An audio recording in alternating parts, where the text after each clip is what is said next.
because right now you're online. They let you be online a bit depending on the platform. Yep. I put up a video the other day and I said, I'm going to Romania and I'm going to go meet with the brothers. I never said your name. Yep. Nothing. But TikTok, they deleted it before it got one view. Because usually if I put up a video on TikTok and they don't like the idea, they'll let it get like maybe 500, 1,000 views and then they'll delete it. Yep. Right? They won't let it go, but they'll delete it and they'll say misinformation or hateful speech or hateful ideology. I get it all the time. I put up a video, didn't mention your name, showed a picture real quickly, and it got deleted before it got one view. Yep. They are using AI facial recognition to go through the videos and identify, who's in there and what the topics are. They're not even listening to words anymore. They're using AI, which is really scary. Yep. If they wanted to cancel you, wouldn't they just put you into the algorithm and say he can't amplify his voice any longer? Do they even have to do all this charade of trial? Yeah, so TikTok has the most advanced AI in regards to deleting me. Meta are trying to do the same thing, but they're not as effective because it's actually very advanced technology. TikTok is quite impressive with how heavily they've suppressed me. And that shows how heavily they're going to suppress dissenting voices in future. I'll be honest right now and tell everyone. TikTok started banning me. So then my team would invert the videos because my face would be inverted. And that would escape the ban for 2 weeks.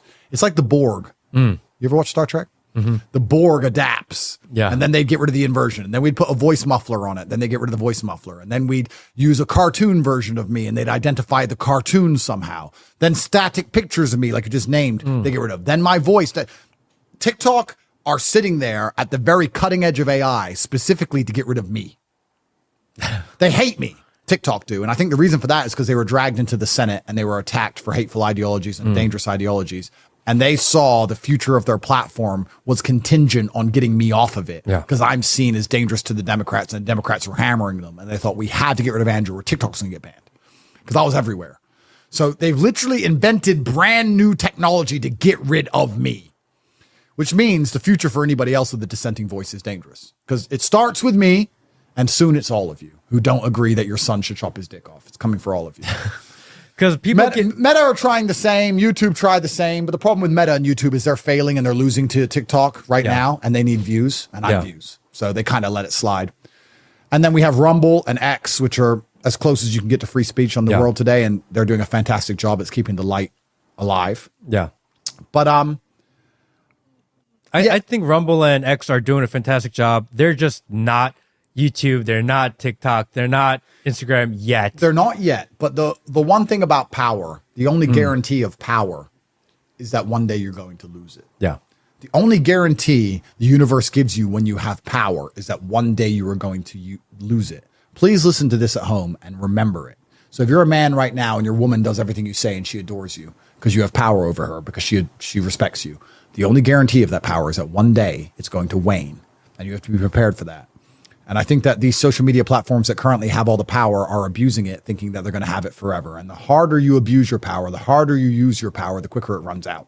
It's like a glass of water. You keep pouring it out. The faster you pour, the harder you pour, the quicker it runs out. It's actually a very interesting year because we have the election year. There's going to be a lot of information coming out, which normally they would say is disinformation, misinformation, dangerous information. But people want to hear it.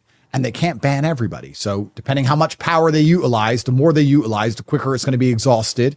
And that's going to amplify platforms like Rumble and X. If I was an investor, if I wasn't completely broke because Decot took all my money, I would invest very heavily in Rumble stock because I believe that I believe that as the Matrix continues to attempt censorship, the free speech platforms are going to explode. I think that although you're right, they're not currently YouTube. I think they will be soon. I truly believe that people have had enough of this garbage. I said it when I was first canceled in August of 2022. When I was first canceled, I said it on the Patrick Bet David podcast. I said, everyone's tired of this crap. There's a lot of pressure behind the dam. Everyone's sad about it. But all it takes for the dam to break is a crack. And the crack in the dam is going to be somebody who is canceled and ends up larger than they were before their cancellation. Because until I was canceled, when you got canceled, you vanished.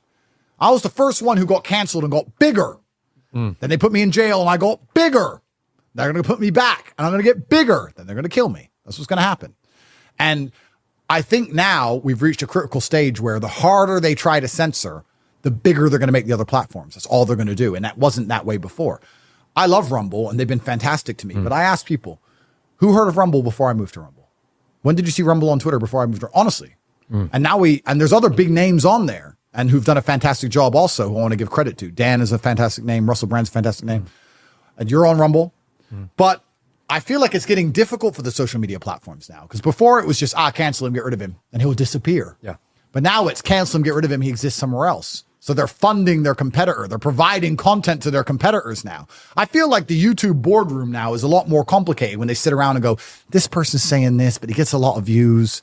Do we cancel it? Yeah. He's going to move to Rumble. He's still going to be heard. We're losing the ad rev. And they fall apart. So I don't know. I think we'll be okay. I think the biggest difference between like a Rumble and a YouTube, and I think why it's tough because we live in a clicks and views economy. Yeah. And on YouTube, anyone can post any random video and somehow hits the algorithm and it can go 100 million views. Yeah. Like on any given day. Yeah. It happens to people all the time. They get addicted and they never leave. On Rumble, it's people, you have to be known and build your brand elsewhere to bring them with you to Rumble. It's really hard for discovery. Yes. And that's maybe what people chase, right? People want to get discovered. Yeah. And it's easier to get discovered on one of the bigger platforms because they promote discovery a little bit more versus the ability for free speech. Good. So it sounds like an onboarding platform. So you start getting discovered on YouTube. You make sure you back up all your videos on Rumble, which you can do instantly. There's an algorithm which allows you to upload to YouTube and it automatically backs up your content on Rumble. And then when you eventually get canceled for having an opinion, you'll have a Rumble platform ready for you. Buy Rumble stock. A solution. Buy Rumble stock. Yeah, I mean, I love it. I enjoy it. I enjoy it over there. I feel like the engagement is better. Yeah. I really like that they really heavily try to push the live stream part, which I think is fantastic. I think streaming is more fun than posting a video because you get the live chat interaction. Of course. And just seeing the comments. It's like, all right, whenever I'm talking about it's stupid, no one cares. Yeah. But you say something that hits and everyone goes wild. You're like, all right, I get it. I like this point. I'm going to push into this. Yeah. You get that real-time feedback, which I think is amazing. Absolutely. And YouTube live stream just isn't as much fun. I get 5 times the viewers on Rumble live stream than I ever got on YouTube. Really? Yep. Yeah. YouTube was suppressing me heavily. So that's another thing. If you have dissenting ideas, I'll say this to anyone at home. If you have any kind of opinion at all and you think that YouTube's better for discovery, perhaps it is. But if you get any kind of fan base, it's better to be on Rumble because YouTube will suppress you. They're what did we say earlier about algorithms and how they're trying to make you as profitable as possible by learning your behaviors and then trying to alter your behaviors so you spend money. They'll do the same thing to alter your behaviors so you're suppressed or so you don't speak as much. If you speak about a certain subject, you get less views, which will make you less inclined to speak about that subject because they want to control the populace. We're living in an information war. It's all an information war. And these huge platforms are the weapons of war they're using against us. I saw a really interesting video on Twitter the other day about Alicia Keys during the Super Bowl performance. And it was someone recording the TV screen with their phone. And the first note she hit, or one of the first notes, was a sour note. She messed up the note. And then when they watched the video back on YouTube, the note was perfect. Really? They altered history.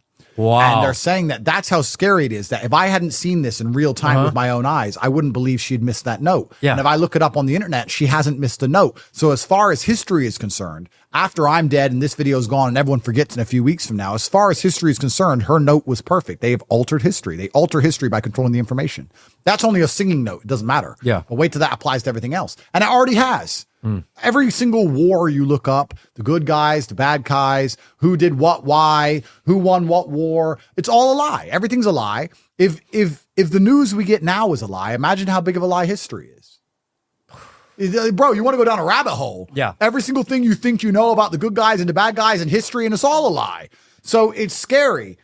So, yeah, I mean, how do we even find a solution to these things? It's extremely difficult. But that Alicia Keys video, for some reason, really concerned me. It made me think, if they can alter history over something as unimportant as a singing note. Well, the crazy part is eventually someone's gonna be like, remember when Alicia Keys missed that note? No, she didn't. And they're like, yeah, no, she didn't. Oh, cancel this guy. This guy's spreading misinformation. Why are you lying about Alicia Keys? Then he'll get a lawsuit, a defamation lawsuit, and he'll end up paying a bunch of money. And he'll say, but I know she sung it wrong. And they say, well, we've looked up the note. It's perfect. Yeah, they will gaslight you. I'll give you an example.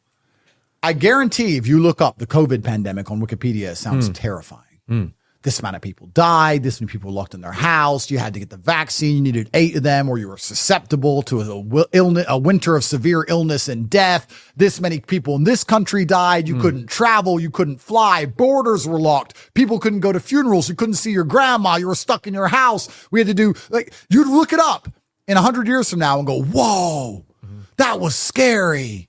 And what was the reality? The reality was I was walking around with no mask on, telling everyone to get fucked, and it was fine. They've altered history. They've literally altered history. The version of history you're going to read, it was nothing like the actual event.